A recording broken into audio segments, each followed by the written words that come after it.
Hi, everyone. I am Roseanne Marsh. Welcome in. Come on in. This is the No Brainers Empowering Possibilities. I'm the author of the teen and parent empowerment curriculum called Level Up. And I'm going to be your show host for the next fun 30 minutes. So get ready for just a little bit of science and a little bit of behavioral psychology, some ahas, probably some new insights, and a lot of creative fun. So if leveling up is on your radar, you are definitely in the right show. So today's episode is something is happening to you every day that you may not even be aware of. And it's so powerful that none of us can escape it. So you might be thinking, oh my gosh, what is this? I'm a little bit curious about what power is being used on me. So are you ready? Let's kind of dive in. And I'm going to take you back, probably way back. Let's journey back to your elementary years. You know, when we used to put shorts underneath our skirts so that we could do cartwheels that were recess. You know, maybe I'm the only one that did that. But think about how carefree our life was back then. We were really born positive. And we were wired to remember good connections. But, you know, we get bombarded with negativity every single day. So a question I'm going to pose to you here at the top of the hour is, where is your focus? Because of your life experience, when you think of the cup full or empty, are you a cup half full thinker, or are you a cup half empty thinker? You know, a study was done by the New York Times, and they studied elementary through high school students.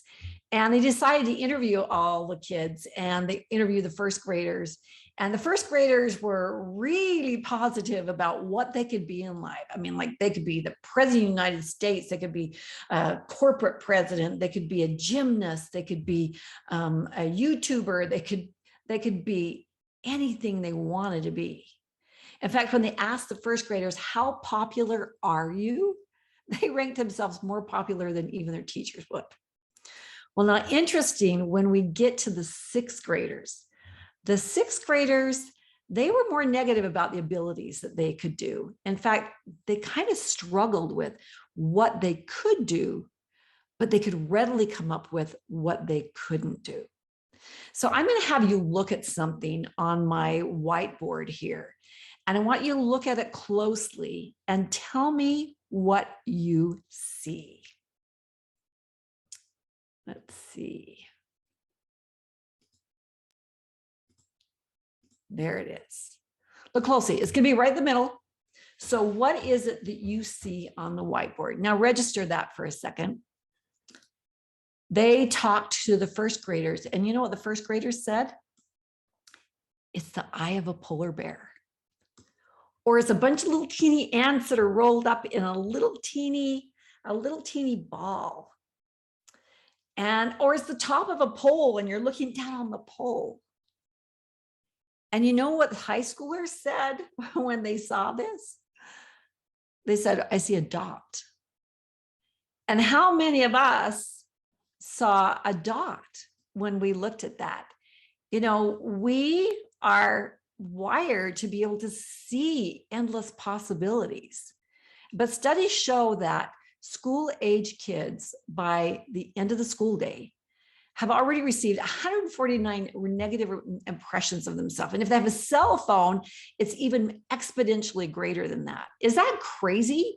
We are being bombarded with negativity. And because of how we experience life through our five senses, the see, hear, taste, touch, smell, feel. But there's a sixth one that we're going to talk about in other episodes that I cannot wait to talk to you about. But because of how those senses and how we are assimilating them, we have these programs that drive our behavior. And we see life through these programs, and we either act or react, or we don't act based on what is in our body, based on our experiences. Now, when you think about the self-concept this large self-concept. It's made up of three things: self-image, self-esteem, and self-worth. So your self-image is how you see yourself or how you think other people see you. And then your self-esteem is what you hear yourself saying about yourself or what you hear other people saying about you. And then your self-worth, of course, it's how you feel about yourself or how you feel other people feel about you. So our experiences in life really are driving our behavior. This incredible mind that we have is probably the most incredible computer system that there ever could be. But it has one default, and that is that it can only regurgitate out what has gone in. It's just like if you were planting a garden. If I plant carrot seeds, will I get rutabagas coming up? No. And it's just like if I'm on my computer and I type out a program or a report, I can't leave and come back and sit down and all of a sudden I've got, ooh, new and improved program. Look at the report. Oh my gosh, this is amazing. No, it's still there. Now, obviously we have some aids like spell check, etc., but we create and live our life story from what we experience and the story we create in our mind. Now, I want you to imagine you're in 4th grade and your teacher says, okay, everybody's going to do their oral report in front of the class. And you get up there and you're reading and you stumble over a couple words and your friends are over there and they're snickering at you. And then you say a couple other things and they're laughing out loud. And you're absolutely mortified. And then at recess, somebody comes up like, man, you blew that report. You're pathetic. So then in 7th grade, when a teacher says, we're going to do our oral reports in front of everybody today, do you know what you're thinking? No way. No way. Do you remember the disaster that happened in 4th grade? There is no way I'm going to do that. So how do we get those belief systems, but how do we get those belief systems? What is the secret behind that? Okay, so I am going to have you step into my laboratory. And I know that you know this information, but I want you to look at it in different eyes. Just assimilate it, because I'm going to lead you in a little different direction than maybe you think we're going. So for just a second, I want you to step into my laboratory. And here you go. Is that not exquisite? Oh my gosh, this is our neural system. Isn't this beautiful? These are the neurons in our body, and there's over 100 billion of those. Of course, the highest concentration is going to be in our head, in our heart, and our gut. And they were recording everything. It's almost like we have paparazzi that are following us everywhere we go, and they're taking pictures and they're recording everything. And it's all inside of our body. It's being recorded. In fact, here's a little snapshot of what that neural system looks like. All these neurons, these 100 billion of them, this is what they look like. You've got the cell body and those dendrites. They are just itching for information and they're stretching out. They're like, I want to network. I want to make associations. Doesn't sound like our businesses, right? We want to associate. And each one of those neurons, as you see, the information will go down that long tail. And then there's the axon terminals right there. They can have over 10,000 connections. That's one mighty LinkedIn, guys. That is a lot of connections. And can you imagine that that's all over in our body?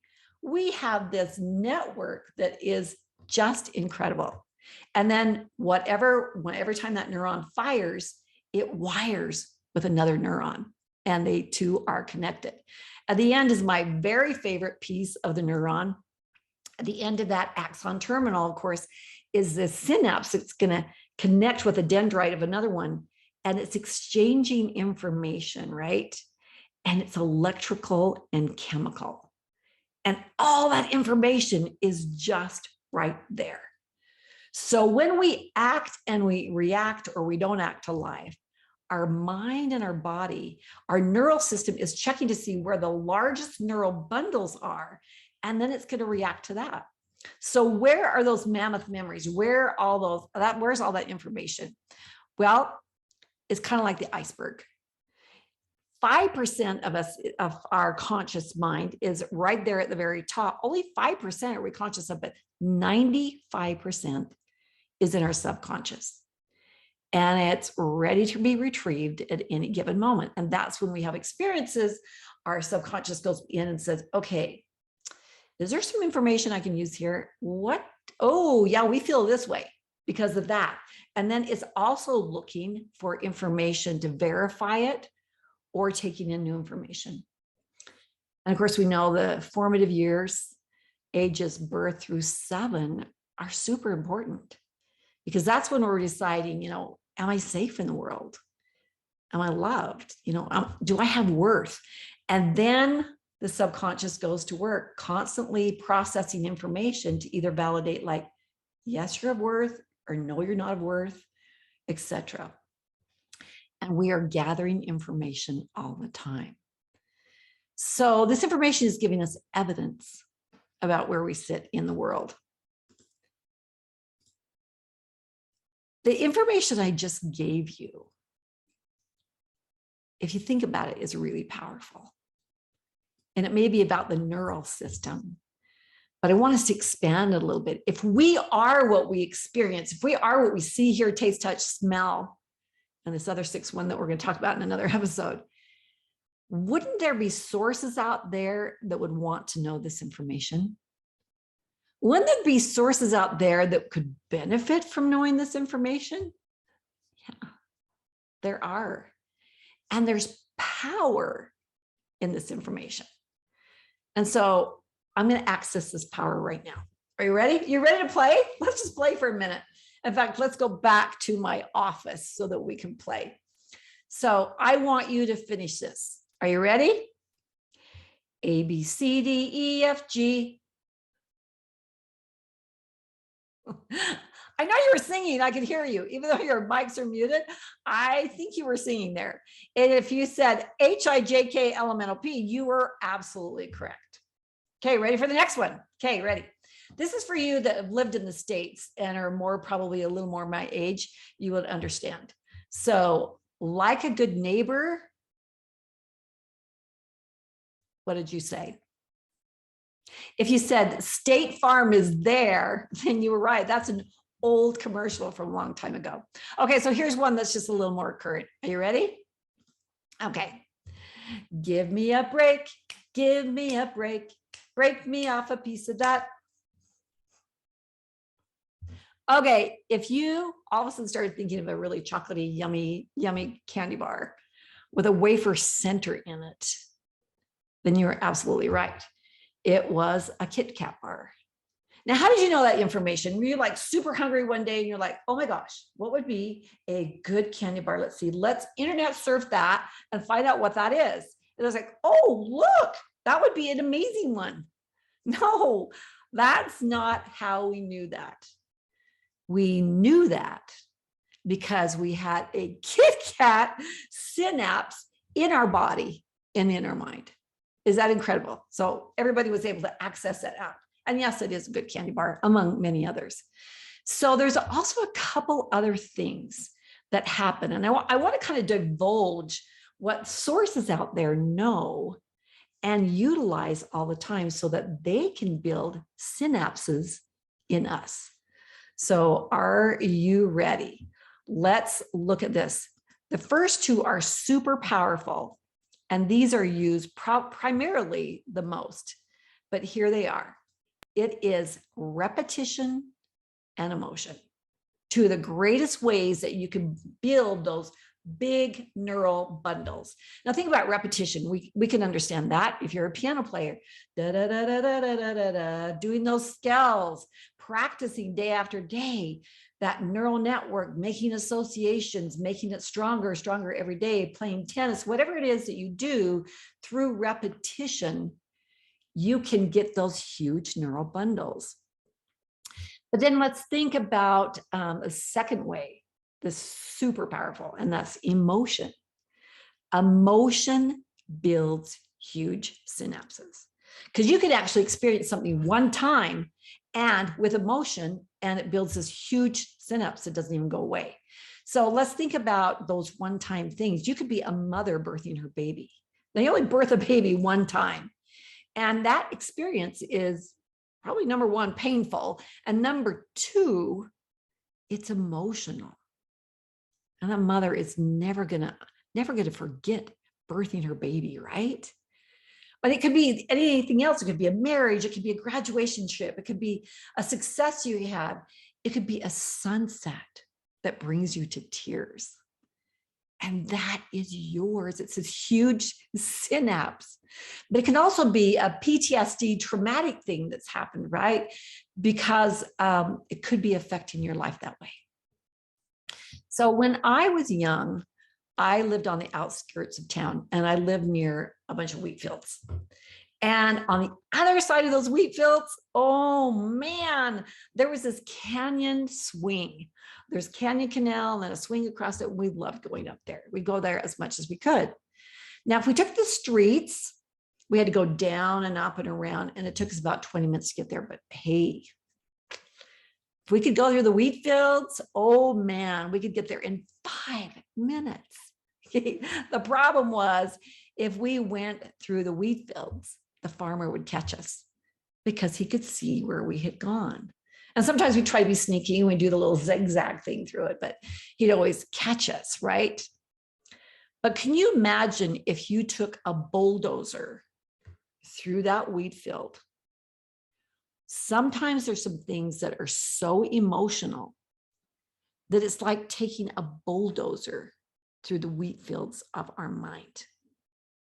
Think about that, a bulldozer. Now you put a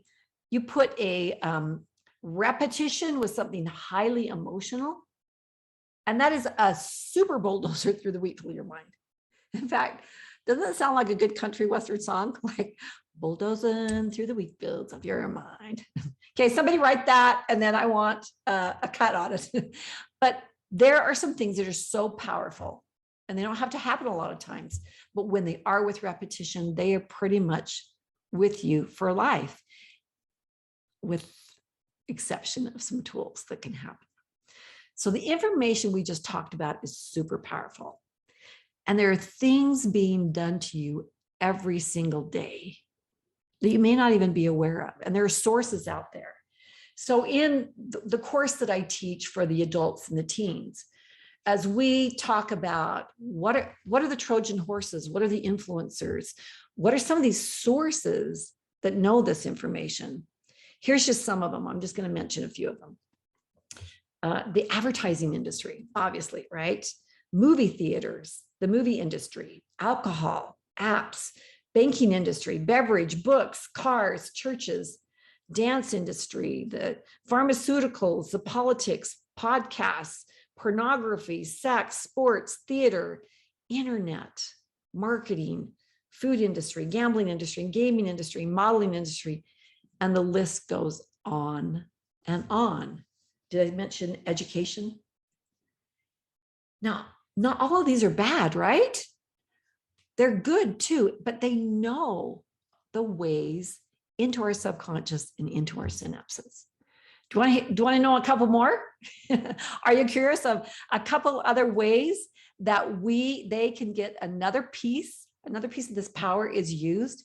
Okay, so this next one, guys, this is my favorite, and it is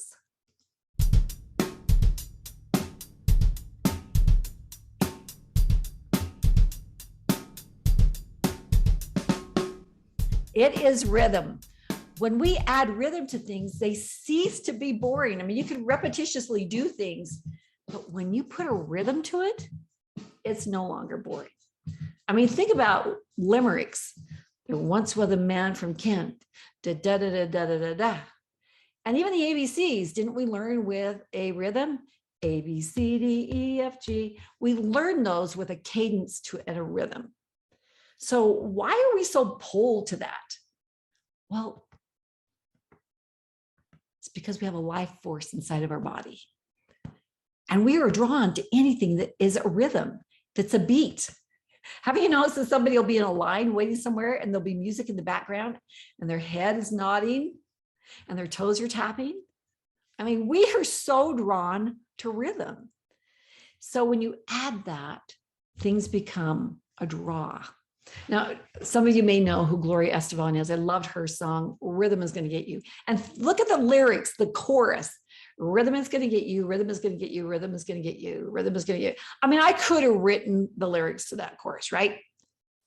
But you put it to the rhythm that she has. Rhythm is gonna get you, rhythm is gonna get you.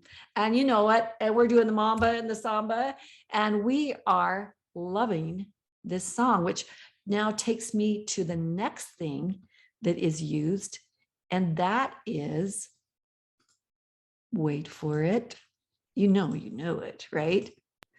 And that is music. Music elicits emotion. And emotion, what did I say about emotion? Emotion builds those huge neural bundles, those strong ones. So have you ever noticed that there'll be a song that'll come on and you're automatically taken back to the first time that you heard it? It's amazing the power that music has. Our high school prom was Nights in White Satin. It's the Moody Blue song. Some of you are probably way too young to even remember it. But every time I hear that song, it takes me immediately back to my date in his baby blue tuxedo. And I can even smell the Elsha cologne. And I hate to say this, I can't remember who I went with, but I know what he wore and I can remember how he smelled. It was amazing, but music has a way of transporting us to another place. Super huge neural bundles, synapses galore. So here's a really powerful one right here. It's classical music. Utah State University did a study of classical music. This is what they did. They took 2 math classes and after 1 semester, they tested them to see where they were. And they were kind of equitable as far as their scoring. They took this class and an hour before, they put them in 60 minutes of classical music. And then they would take their math class. After the semester, they retested them again. Guess which class improved their test scores from 15 to 30% higher than the other's class? That's right. The one with the classical music. Is that incredible? And here's what it is, guys. What does it? It's the corpus callosum that divides our right and left brain. For some reason, with the classical music, it's able to assimilate and share that information across the brain a lot easier. So we're going to talk about music in some of the episodes coming up. So I can't wait to share some of the things, but there's power in music. Now I want to throw out 2 cautions here. One is there is no truth filter on our minds, bodies, and hearts. I mean, wouldn't that be cool if we had this little filter like this, that everything came through before it went into our mind and our body, into our neurons? I mean, it's like, no, that can't come in. Like, that's a half truth. Only half can come in there. Ding, ding, ding. You can come in. That would be so cool. We don't have that. Now, I want you to think for a second.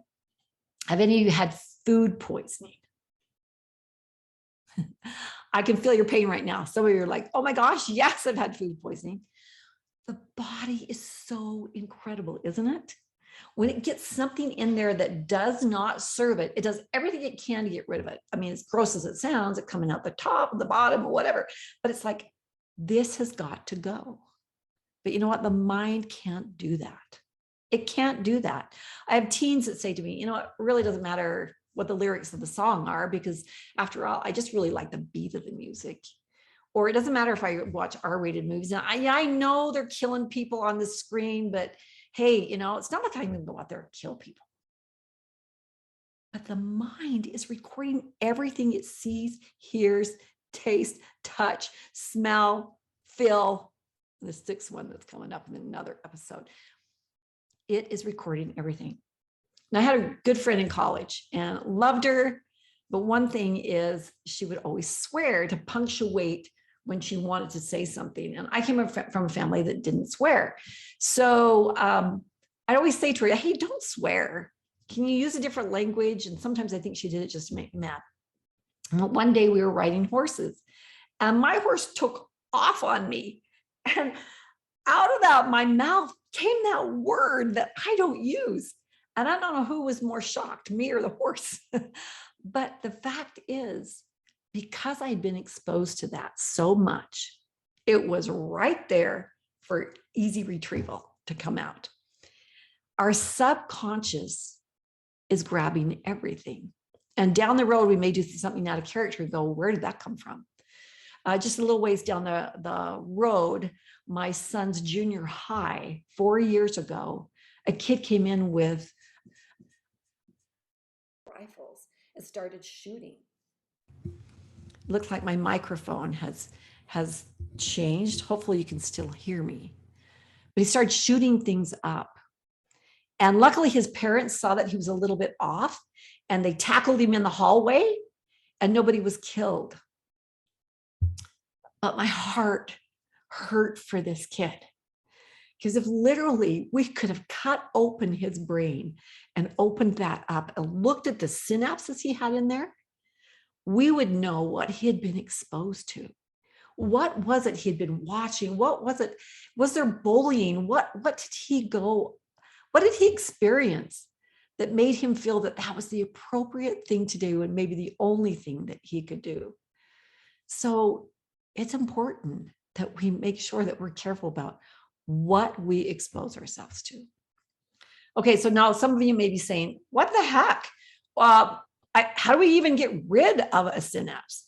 We'll go back to that fourth grader that was mortified. Later on, you're like, hey, man, I really want to be in debate. So you start taking the classes and you start getting more proficient. And in the debate, somebody says, that was a good point. You did great. And we're building a better synapse. And we're going to talk more about how to build better synapses in upcoming things. But when we build a bigger synapse, it replaces the one that has been driving our behavior. Now, with the wisdom has to be in being careful of what we expose ourselves to. So why do I share this with you today? I share it because when we know the science of the mind, heart, body, and soul, we can utilize tools that meet the brain where it's at and allow it into the subconscious. And when we start changing that, not only do we change those brain neural bundles, but we change our body chemistry and we change our lives. And I'm not kidding. This is a no-brainer. This is a game changer. And every show, I desire to share with you some simple and effective tools. So at the end of every single episode, I am going to, I've had that on the whole time. End of every episode, I'm going to have an invitation for you. And this week, I want you to get curious about those overt and covert influences that are using repetition, emotion, rhythm, and music to influence you and take hold of your synapses. Your synapses are the most valuable thing that you have because they are who you are at the moment. Did you hear the hope in that? Here's the cool thing. We can create who we are. So get curious about where in my life do I want a different influence? And where now that you know this information, go, oh, I see you now for what you are. And I think I'm letting you go. Wisdom in carefully choosing what we expose ourselves to. So at the beginning, I asked, are you a cup half full thinker or are you a cup half empty thinker? And when we learn the empowerment tools, my friends, we see that the cup is refillable. So the most powerful decision you can make to change your destiny. That's the episode coming up next. So I hope you enjoyed this episode. If you're interested in learning more about what you experienced today, you can check out nobrainers.com. So thank you for sharing this half hour with me. I really appreciate you coming. We'll see you next time, my friend. And just remember, we are all creators. So now go out and create. Tally ho, my friends, and I'll see you next time.